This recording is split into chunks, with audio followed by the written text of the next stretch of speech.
Esse é o século XX, que já ganhou de herança a entrada do cinema no final do século XIX e começa a se adaptar para a visualidade que passou a ser uma tônica. Então, assim, quando você diz existem textos com mais propensão à visualidade do que outros, claro, mas eu acho que nesse momento o filho caçula das artes, que é o cinema, passou a ser o primogênito pela influência que ele exerce em relação às outras escritas.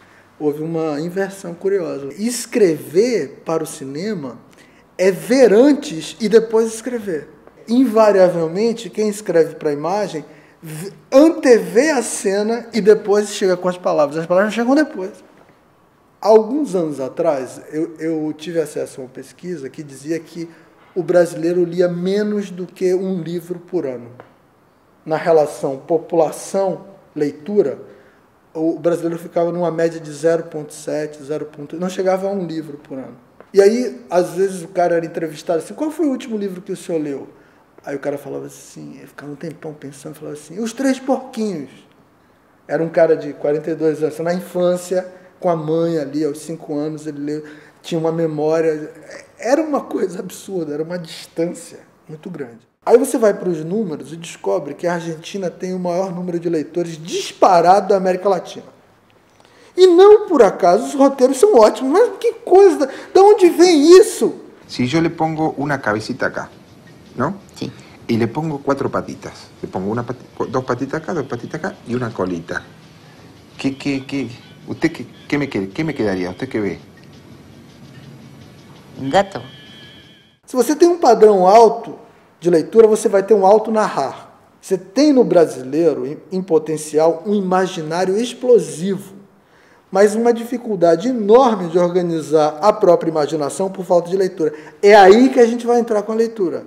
Até que ponto essa vocação audiovisual que o país tem também não tira esse compromisso do leitor.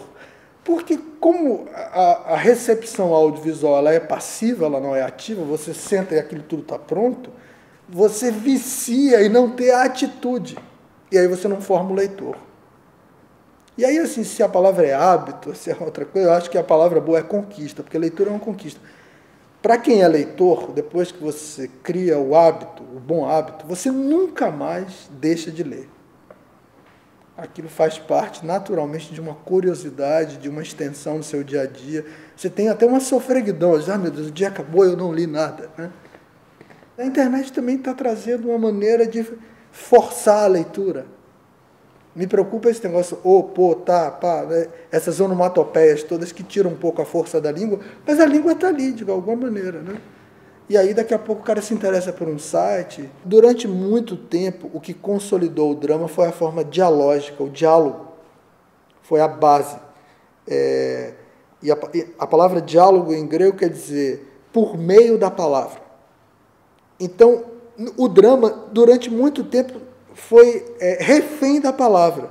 Então, mesmo que você tenha um filme mais visual, quando a palavra entra, ela, de alguma maneira, ela acorda um passado que todos nós temos em relação a essa forma mais dialógica de contar alguma coisa. E aí eu acho que uma coisa deve levar a outra. Eu inclusive, espero que leve a uma inquietação que o passo seguinte seja a leitura. Essa relação que a indústria criou, né? Ela reincrementou a venda do livro, né? Ressignificou o papel do livro. Maravilha, porque se a gente pega esse primeiro leitor através da obra que ele viu adaptada, para a segunda é um passo. Aí ele vai sozinho.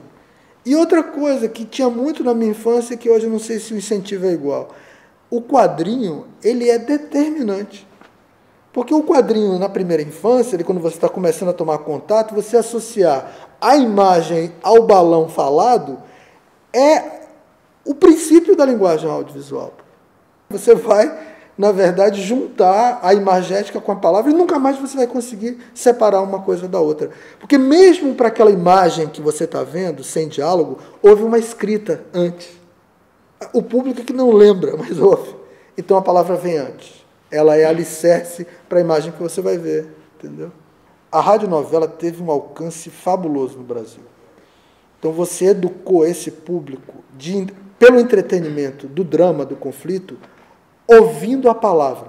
E a televisão levou para os conflitos uma conduta muito parecida. Então, a gente tem, dentro da nossa formação, uma presença da palavra muito maior do que a da imagem, porque a gente veio do rádio. E eu acho que o que o cinema brasileiro precisa encontrar é uma maneira de equacionar essa presença maciça da palavra combinada com as imagens. Então, eu acho que esse é um processo ainda por ser descoberto. Eu acho que a gente ainda vai achar a nossa maneira de fundir as duas coisas. A gente tem feito arremedos, né, imitações da televisão no cinema, nos projetos mais populares. A linguagem cinematográfica propriamente dita, ela ainda não encontrou um veio próprio, independente dos outros dois veículos. No caso, o rádio e a televisão. Não esquece de colocar um batom. Querida mãezinha. Não sei, só achei que foi Comece essa. pelos introdutores. E Deus fez alguma coisa melhor que mulher, guardou só pra ele, né? Então já há, entre os profissionais da televisão, uma consciência desse papel de educador. E aí, quando você vai para o cinema, você fala assim, aqui eu posso ser livre, eu não preciso ter um preenchimento didático através da palavra, eu posso ser mais abstrato aqui com a imagem, posso ser um pouco mais subjetivo e abandonar esse diálogo. Eu acho que a gente ainda vai aprimorar bastante isso no futuro, e eu acho que as gerações mais novas vão conseguir fazer isso super bem. Porque eles já têm, intrinsecamente, a visualidade mais forte do que a palavra. Eu acho que eles vão equilibrar essa conta. Rapaz, que falta eu tô sentindo no meu quadro. Que enquanto você perguntava, 700 coisas aqui se passaram pela minha cabeça, já botava tudo no quadro que já ia responder.